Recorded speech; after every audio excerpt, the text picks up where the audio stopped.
Meu irmão, escute, ainda com a mão na sua cabeça, a palavra de Deus vai dizer: apresentai a Deus as vossas preocupações, porque Ele tem cuidado de vós.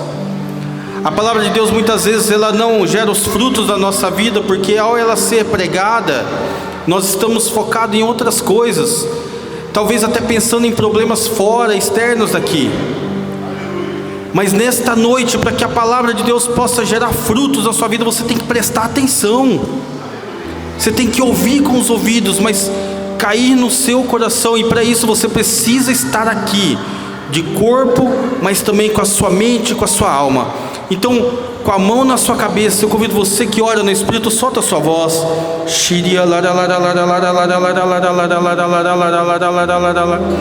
Você que está bem preocupado com as dívidas, com fatura de cartão de crédito, com dívidas altas que vão vencer. Meu irmão, o Senhor Ele está vendo por tudo isso, e nós vamos rezar, nós oramos por isso também, mas neste momento é a palavra que vai ser anunciada. Apresente a Deus as vossas preocupações, porque Ele tem cuidado de vós. Você que reza por uma pessoa que está na sua casa, nós vamos rezar por ela também, mas se preocupe agora em ouvir e absolver aquilo que a palavra de Deus vai falar. Você que ora, solta a sua voz, meu irmão.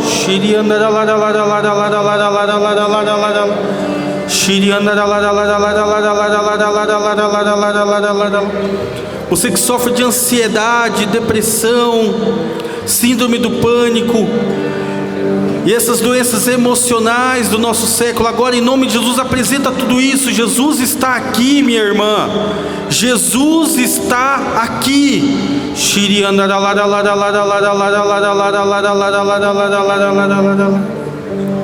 Senhor, nós queremos ouvir a Tua voz, Senhor Jesus. Nós não podemos nos distrair. Nós não podemos nos distrair. Ave Maria, cheia de graça, o Senhor é convosco. Bendito sois vós entre as mulheres, bendito é o fruto do vosso ventre, Jesus. Santa Maria, Mãe de Deus, rogai por nós, pecadores, agora e na hora de nossa morte. Amém. Pode abrir os seus olhos. Boa noite. Mais força, jovens sarados. Boa noite. Tudo bem com vocês? Deus abençoe, Deus abençoe. Uma alegria imensa estar aqui com vocês. Deus nos trouxe aqui para algo extraordinário. Até antes de me apresentar, eu preciso partilhar com vocês que quando eu rezava por este momento, quando eu inclusive estava em uma outra missão hoje que eu fiz, que o Senhor me chamou antes de estar aqui, eu podia ver este lugar, no momento de oração que eu estava lá em São José dos Campos, eu podia ver este momento, este lugar ali tomado pelo Espírito Santo. E na minha oração eu via vocês clamando o Espírito Santo de forma poderosa, e eu via a presença de Deus aqui.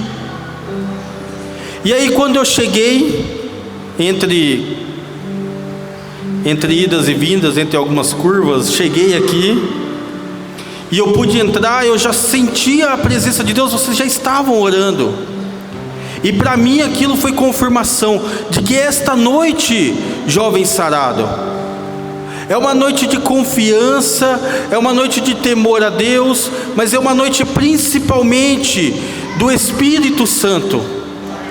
É uma noite do Espírito Santo, que o Espírito Santo quer falar, que o Espírito Santo quer curar, que o Espírito Santo quer agir, que o Espírito Santo quer derramar os dons, como o irmão partilhava, mas acima de tudo que o Espírito Santo Ele quer converter-nos, quer nos trazer de volta, quer mexer conosco, quer nos tirar da nossa estrutura, quer nos tirar da zona de conforto, quer nos tirar do conformismo, quer mexer conosco. O Espírito Santo quer nos transformar nesta noite, e é por isso que Ele te trouxe aqui, em um sábado à noite, porque Ele quer mudar a sua vida, jovem sarado.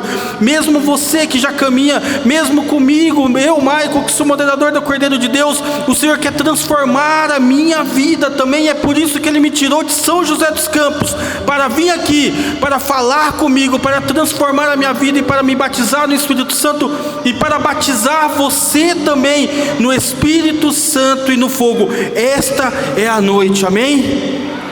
Olha para o seu irmão e fala assim: esta é a noite, irmão. Se você virar para o lado e eu não estiver mais aqui, é porque eu subi e você não. Amém? Aleluia, misericórdia, Jesus. E eu não quero olhar para o lado e você não está aqui não, irmão. Vamos todo mundo junto, né? Meu nome é Maicon, como o irmão já falou, como está na divulgação. Eu sou membro da comunidade Cordeiro de Deus que faz parte dos Jovens Sarados, da história dos Jovens Sarados. Com mais frequência vocês devem conhecer aí o Adilson, que vem aqui mais vezes, o Preguinho, o Rodolfo, né? Mas hoje o Senhor me chamou aqui para estar partilhando um pouco dessa palavra, da palavra de Deus com vocês. Sou casado, minha esposa tem a graça de estar aqui com ela. Amor, levanta a mão. A luz, olha aquela luz maravilhosa, aquela mulher linda.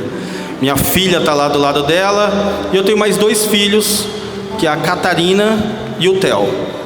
São os 2 mais bagunceiros, né? Então eu falei, não, fica com a avó, que senão nós não conseguimos fazer missão.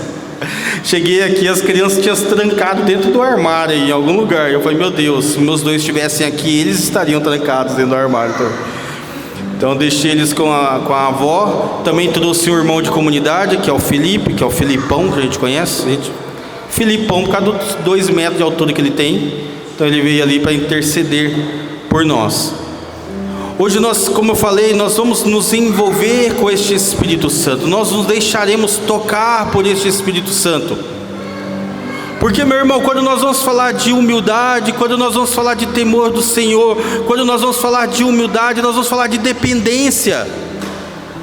Nós vamos falar de dependência, mas não da pessoa apenas do nosso lado, que o Senhor acaba nos colocando também como dependentes dEle. Porque nós precisamos deste irmão para chegar no céu. Mas dependente principalmente da graça de Deus sobre as nossas vidas.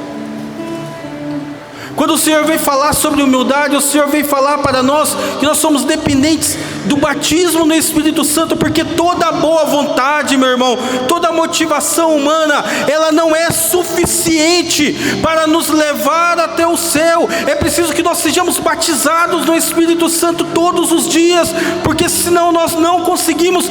E a humildade e a confiança em Deus é ter esta consciência de que nós não podemos sozinhos, de que nós não temos a capacidade sozinhos. É confiar, mas não em nós. É confiar, mas não nas nossas capacidades, mas confiar na graça de Deus que está em nós e que paira sobre este lugar. É olhar para nós, meu irmão, e ver que sem Deus nós não somos capazes de nada, nós não podemos fazer nada. E na nossa comunidade, o Senhor Ele foi nos mostrando isso de forma muito, muito clara na Cordeiro de Deus. E quando eu rezava por esta noite, o Senhor colocava no meu coração para partilhar alguns acontecimentos da nossa comunidade, para mostrar que quando nós cantamos, quando nós falamos, né, quantas vezes nós cantamos, eu me lembrava da canção lá dos Gerados, que fala assim, né, pode me tirar tudo, só não me tira a tua presença. Mas aí quando Deus começa a tirar mesmo, né, a gente fala, meu Deus, não tira, irmão, não tira, Senhor. Igual o irmão falava, né, da revelação que o Senhor estava falando para uma moça aqui, para uma pessoa, que o Senhor tinha já fechado aquela porta, mas a pessoa queria abrir de qualquer jeito. E aí a gente vai falando para Deus nas nossas orações, não, Senhor, o Senhor é aquele que importa para nós, pode me tirar tudo. Mas quando realmente o Senhor Ele começa a agir, os nossos corações eles vão se desesperando, porque não há humildade, não há confiança de que Deus está no controle de tudo, de que o Senhor pode dirigir as nossas vidas. Nossa comunidade, ela nasceu desde 1996, Cordeiro de Deus, então tem muito tempo aí. Nascemos como um grupo de oração. Depois, em 2001, nós viramos comunidade, né? Nós fundamos a comunidade. E aí a comunidade, graças a Deus, sempre teve uma graça extraordinária sobre nós. Um derramamento do Espírito Santo, o batismo no Espírito Santo. Vocês conhecem os irmãos, né? É daquele jeito, gente. É daquele jeito, é fogo, poder e unção. E quando eu pensava e meditava um pouco sobre a nossa forma de orar, né? Como nós oramos, e é do mesmo jeito que vocês oram também, né? E quando você, meu irmão, você coloca aquela força na oração que vem lá de dentro, né? Que você ergue os seus braços, que você grita, que você clama. Não é porque você está fazendo para aparecer e nem para chamar a atenção de Deus, mas é porque você precisa. A Cordeiro de Deus, ela enxerga quando ela ergue os seus braços e clama alto. Ela enxerga que ela está precisando daquilo, que ela precisa de Deus, que não tem outro jeito. Os jovens sarados é a mesma coisa. Quando ele clama a presença de Deus, vocês clamam.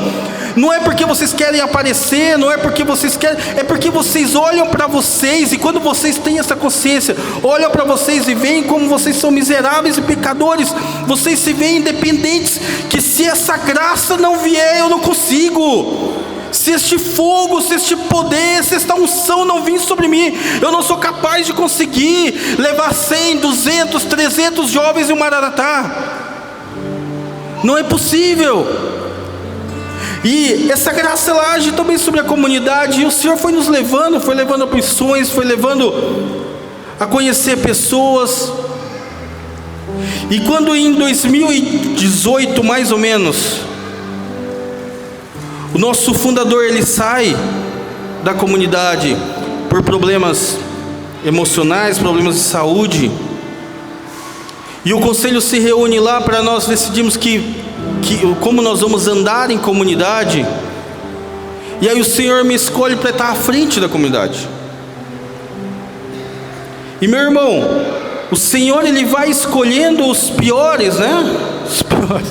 Você vai escolher os piores, os servos dos jovens sarados. Vocês também são os piores, tá, irmão? Não se gaba, não. O Senhor, ele escolhe os piores para manifestar a glória dele.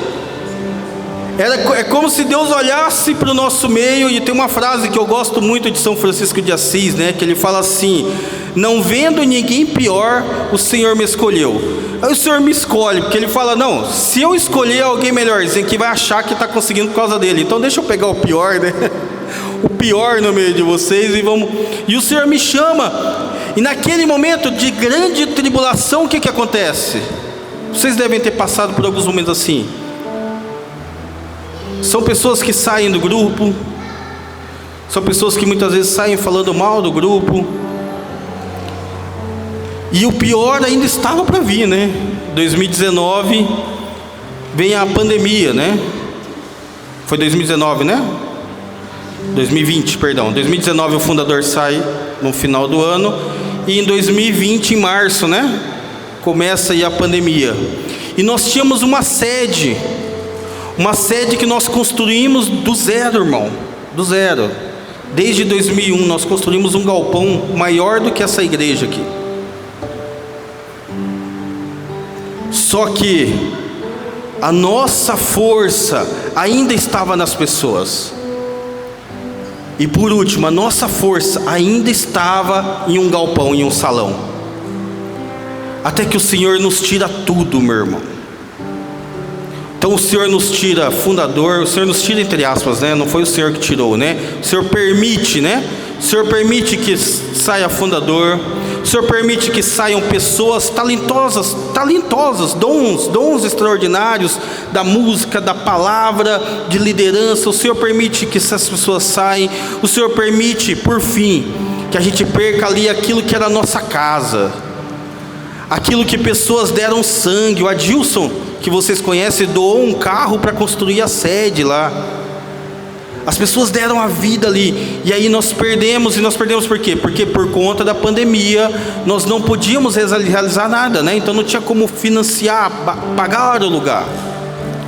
Mas tudo aquilo foi sendo nos tirado para que nós olhássemos para quem é o Cordeiro de Deus de verdade. E aqui eu partilho com você também, para quem é aquilo que é os jovens sarados também. que nós somos e nós dependemos exclusivamente de Deus. Naquela dor, eu me lembro sobra para quem está na frente, né? De fechar as portas, né? De tomar a decisão, de avisar os membros, de fechar as portas, de entregar a chave. Aquilo ali doía no coração. Só que eu sabia que Deus tinha um propósito. E é aí que está, meu irmão, você buscar o Senhor de verdade, porque você entende que Deus tem um propósito. E naquele momento nós saímos. Depois nós vivemos ali a pandemia, né? Com a necessidade de fazer tudo online. E aí depois de 2, 3 anos, nós retomamos os nossos grupos de oração, com um número menor de pessoas, com um número menor de membros, fazendo o grupo de oração na capela próxima a nós. Mas o Senhor falava para nós: confia, confia, vocês são cordeiro porque vocês dependem. O cordeiro é um animal simples, o cordeiro é um animal jovem, então vocês dependem da graça. E aí o Senhor falava conosco: confia. E aí os nossos grupos de oração vão acontecendo.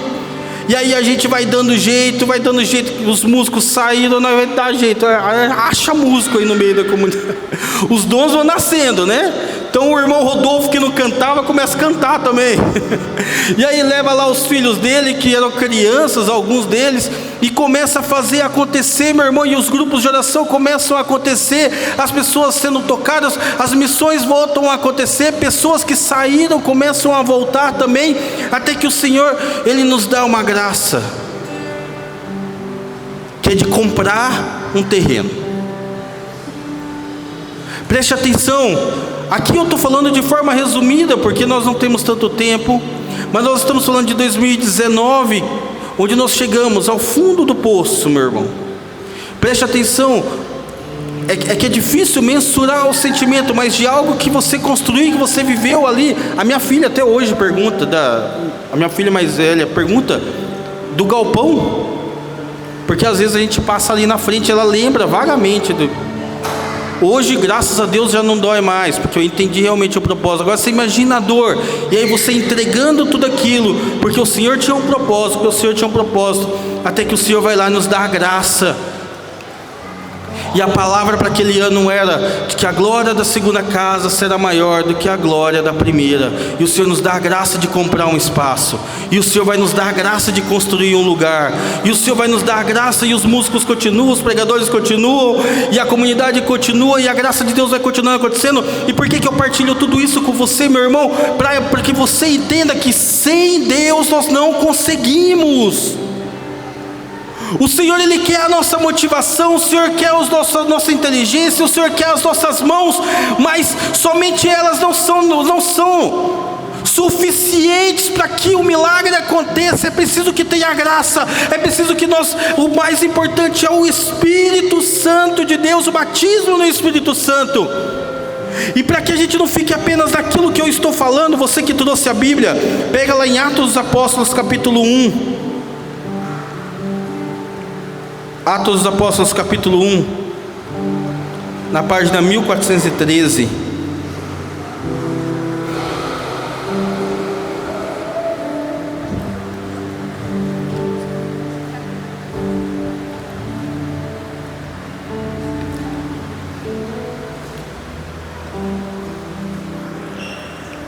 O Senhor, Ele fala com você, jovem, que você se sente no fundo do poço.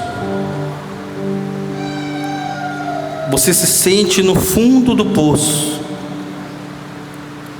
Eu convido você, e o Espírito Santo, Ele vai te levar a fazer isso hoje, a sair do fundo do poço. Começa a escalar. Às vezes vai ser difícil, mas eu convido você a começar a escalar este poço. O Senhor quer tirar você daí. Atos dos Apóstolos capítulo 1, versículo 6. Assim reunidos eles o interrogavam, ou seja, os apóstolos interrogavam Jesus: Senhor, é porventura agora que instaurar o reino de Deus, reino de Israel? Respondeu-lhes ele: não vos pertence a vós saber os tempos nem os momentos que o Pai fixou em seu poder, mas descerá sobre vós o Espírito Santo e vos dará força. Sereis minhas testemunhas em Jerusalém, em toda a Judéia, Samaria e até os confins do mundo. Palavra do Senhor. É somente isto, meu irmão, e esta palavra ela tem um peso para esta noite, porque é o Senhor falando conosco. Para quem Jesus estava falando, meu irmão, aqui neste dia? Jesus estava falando para um Pedro que tinha negado ele 3 vezes. Jesus estava falando para um Mateus que tinha fugido. Jesus estava falando para o Marcos que tinha fugido também, homens que tinham negado que estavam com ele. Jesus estava falando para Pedro que no impulso daquele momento ele puxa a espada e fere o soldado. Jesus estava falando para o mesmo Pedro que foi chamado de Satanás em determinado momento em Mateus capítulo 16. Jesus estava falando para homens e mulheres que eram ignorantes, que não entendiam, e não entendiam até o final, né? Porque Jesus passou 3 anos pregando, Jesus fez milagre, Jesus ressuscitou, ficou 10 dias lá ressuscitado, e no capítulo 1, versículo 6, eles ainda perguntam: é agora que o Senhor vai instaurar o reino de Israel? Ou seja, eles mesmo assim não tinham entendido nada ainda, que Jesus não queria instaurar aquele reino, que Jesus estava instaurando e iniciando um outro reino. Porém era para esses homens ignorantes, sem inteligência, sem força, que o Senhor fala: derramarei sobre vocês o Espírito Santo e vos dará força para vocês serem minhas testemunhas. Derramarei o meu Espírito Santo sobre vocês, jovens sarados. Mesmo você que não se sente capaz, mesmo você que tem problemas emocionais, mesmo você que tem problemas físicos, mesmo você que se sente o pior de todos, é para você mesmo que Jesus está falando, que eu derramarei sobre você o Espírito Santo e Ele te dará força. E força para quê, jovem? Para vencer o pecado. E força para quê, jovem? Para ser testemunha.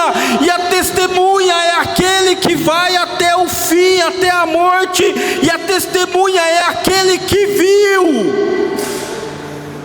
Testemunha não é aquele que ouviu falar, jovem sarado. Testemunha não é aquele que ouviu de outro, não. Testemunha é aquele que viu, que encontrou, que viu acontecendo, que aconteceu com ele mesmo. Jesus está falando para os jovens sarados: vocês serão batizados no Espírito Santo para serem testemunhas, não com as próprias forças, não com as próprias palavras, mas testemunhas daquilo que eu vou fazer na vida de vocês.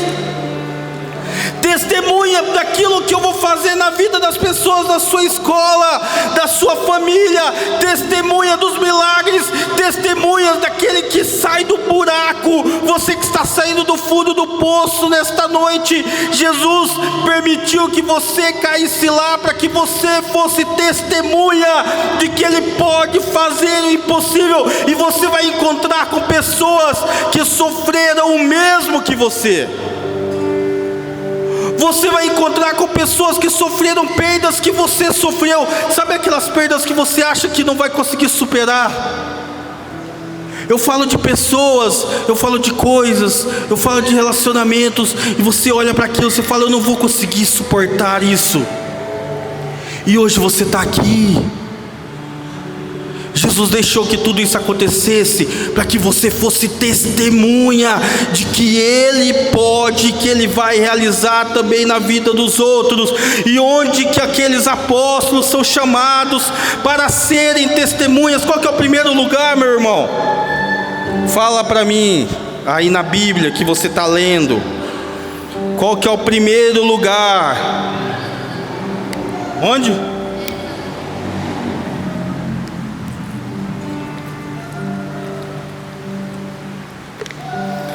O que isso quer dizer? O que isso quer dizer? Quem acertar, eu dou uma ficha de retiro para o nosso retiro do Cordeiro de Deus. Daqui a pouco eu faço a propaganda. Isso quer dizer que o primeiro lugar que aqueles apóstolos são chamados a serem testemunhas é dentro das suas casas. era para pessoas que eles já conheciam. As pessoas iam olhar para um Pedro e falar: não é aquele Pedro ignorante, aquele Pedro cavalo, olha ele como ele está diferente depois da efusão do Espírito Santo. Eles vão olhar, como que é seu nome? Eles vão olhar para Ana Clara, a família, a escola. As pessoas vão falar: nossa, depois daquele grupo de oração, Ana Clara voltou diferente.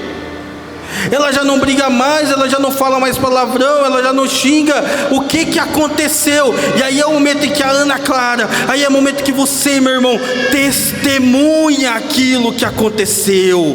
Aí é o momento de Atos 2, quando aquelas pessoas começam a olhar e falam: nossa, eles estão embriagados. Quem que é o primeiro homem que chuta aquela porta lá e que anuncia o Evangelho?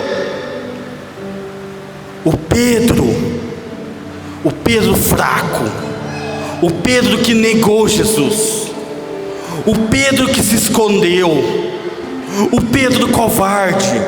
Mas já não era mais aquele Pedro, agora era o Pedro cheio do Espírito Santo de Deus, e que tinha entendido que pelas próprias forças ele não conseguiria. É ele, meu irmão, que abre aquelas janelas do cenáculo e que fala aquele povo: nós não estamos embriagados, porque ainda é 9 horas da manhã, mas o que desceu sobre nós foi o Espírito Santo de Deus. E ele termina falando: o Jesus que vocês crucificaram está vivo e ressuscitado.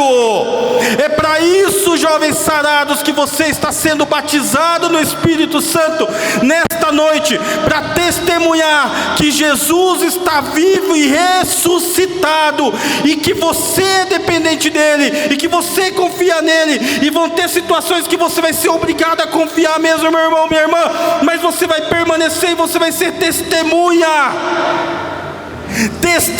daquilo que Deus está fazendo, testemunha daquilo que Deus está realizando, testemunha daquilo que Deus vai fazer. No dia 11, 12, 13 de setembro nós vamos ter um retiro lá no Cordeiro. Lá no Cordeiro não, lá na Casa Coração de Jesus. A irmã esqueceu totalmente das plaquinhas, gente. Faz tempo já, irmã. Amém, glória a Deus. Nós vamos ter um retiro lá em São José dos Campos. E o tema do retiro é Sangue dos Mártires, semente para novos cristãos. E nós vamos entrar na vida daqueles santos que entregaram suas vidas. E ontem na cozinha da minha casa, lá, enquanto eu conversava com a minha esposa, buscava a inspiração de Deus para fazer ali o cronograma do retiro, o Senhor vai nos dando a vida de alguns homens e mulheres que entregaram as suas vidas até o final. E preste atenção, e isso é um tapa na nossa cara, porque nós reclamamos, meu irmão. Se você estiver aqui nos Jovens Sarados, aqui não vai acontecer, mas vamos lá, vamos pôr lá no Cordeiro de Deus. Lá no Cordeiro de Deus, você está lá no Cordeiro de Deus, e alguém falar mal de você, xingar você, fazer tudo, dizer: ah, mas eu vou sair do grupo, eu vou para outra missão, ah, eu vou para outro grupo de oração. E aí quando a gente olha a palavra de Deus, ele vai falar o que lá nas bem-aventuranças? Bem-aventurado quando falarem mal de você, felizes quando falarem mal de você, felizes quando caluniarem você. E aí a gente olha a vida dos santos, meu irmão, minha irmã, aqueles homens e mulheres, eles foram chicoteados, eles foram jogados para leões, eles foram sacrificados, e eles iam sorrindo e felizes, alegres. Eu partilhava com a minha esposa sobre a vida de São Maximiliano. Ele se oferece para morrer no lugar daquele pai de família. Ele morreu na época do nazismo. E a história vai dizer, os relatos vão dizer, né, que se eu não me engano, eram 10 homens que ficavam na cela, e eles estavam sendo castigados para ficar sem comer, e eles ficaram dias sem comer, e morria um, morria o outro, e São Maximiliano, que era sacerdote, confessava um, confessava outro, e morreram todos aqueles homens, até que passaram meses, e São Maximiliano não morria, sem comer e sem beber água, precisou ser injetado ácido ali no seu sangue para que ele morresse, porque o homem não morria, e além de não morrer, ele confessou e salvou no mínimo 9 almas ali. E vai dizer não, no dia da canonização dele por João Paulo II, aquele pai de família, que ele tinha morrido no lugar, estava lá, na canonização. O outro testemunho forte que eu ouvi foi de Santa Maria Gorete, e a história dela é extraordinária também. Ela que sofreu uma tentativa de estupro, e ela não queria deixar de ser pura, não queria ter relação sexual, e falava, não, aqui isso não é certo. Aquele adolescente, no impulso, foi lá e matou ela. Santa Maria Gorete, depois de um tempo, se torna, aliás, enquanto ela ainda estava internada, ela perdoou publicamente o cara que tinha esfaqueado ela. E isso não é o bastante, meu irmão. Depois que ela morre, depois de algum tempo, este jovem se converte e vira um sacerdote. O sangue dos mártires é semente para os novos cristãos. E essas pessoas, elas foram felizes por se acharem dignas de sofrer, de serem testemunhas. O Senhor nos chama a sermos testemunhas também. Mas eu repito, não com as nossas próprias forças, porque nós não somos capazes, mas pela força do alto e do Espírito Santo, que é aquele que nos capacita, nos chama, e é nele que nós confiamos. Amém? Amém? Vamos orar? Vamos orar? Olha para o seu irmão, fala para ele, vamos orar, irmão. Chega de ouvir o Maico falar, vamos orar.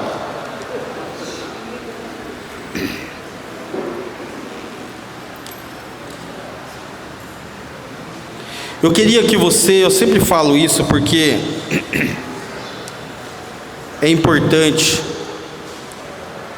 Eu repito aquilo que eu falei no começo, né? Quando nós buscamos lá de dentro a oração e a necessidade, nós erguemos os nossos braços, nós clamamos, é porque realmente nós precisamos, amém?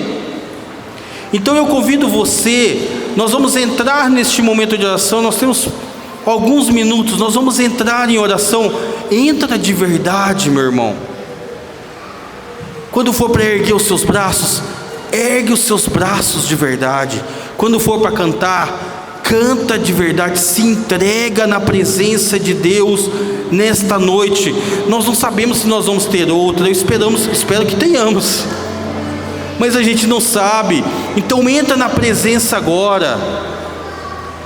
Nós gritamos, eu fiz essa pergunta lá, né? Falei para os jovens que eu preguei antes de vocês, e eu falava para eles, né? Quem que assistiu Brasil e Japão na Copa do Mundo? Todos nós, né? Meu irmão, aqui dali, na hora que saiu aquele gol, ensandecido, né? O povo gritou para tudo quanto é lado, feliz da vida, nossa senhora. Os memes lá no Instagram eram os melhores, né? A galera comia ração, foi uma loucura. E tudo isso para quê? Para um jogo de futebol. E aí eu não estou falando que é certo ou errado, não. Eu também gritei pra caramba lá, fiquei feliz demais. Porém, quando a gente entra na presença de Deus, a gente fala assim, não, mas Deus não precisa. Mas para que eu vou rezar alto? Para que eu vou levantar os meus braços? Para que eu vou cantar? Deus não precisa, jovens sarados. Quem precisa é realmente a sua alma, a minha alma podre, a minha alma fraca, a minha alma miserável. Ela precisa clamar para entrar na presença de Deus, ela precisa erguer os braços, ela precisa se levantar. Porque se eu ficar assim só, com os braços cruzados, aí eu vou ficar lá e eu penso em outras coisas, não sei o quê. Não, eu preciso entrar total ali, o meu corpo, ele vai responder aos anseios do meu coração. É isso que precisa acontecer, entendeu? Então você, quando entrarmos na presença, agora nós vamos rezar mais um pouco. Entra na presença, meu irmão. Para finalizar, entra na presença como Daniel entrava na presença. A palavra de Deus vai dizer que Daniel estava no meio daquele povo, que era um povo que não era um povo de Deus. E eles falavam assim: quem orar a outro que não seja o rei, será morto. Daniel chega na sua casa, ele entra no cômodo de cima da sua casa, abre as janelas e ergue seus braços. A consequência disso é que ele entrou na presença de Deus. A consequência disso é que ele foi jogado na cova dos leões. E os leões, meu irmão, não atacaram Daniel, porque Daniel não tinha cheiro de carne. Daniel tinha o cheiro do Espírito Santo. Eu convido você a entrar na presença, mas não apenas com a sua voz, mas com o seu corpo, com os seus gestos. Feche os seus olhos.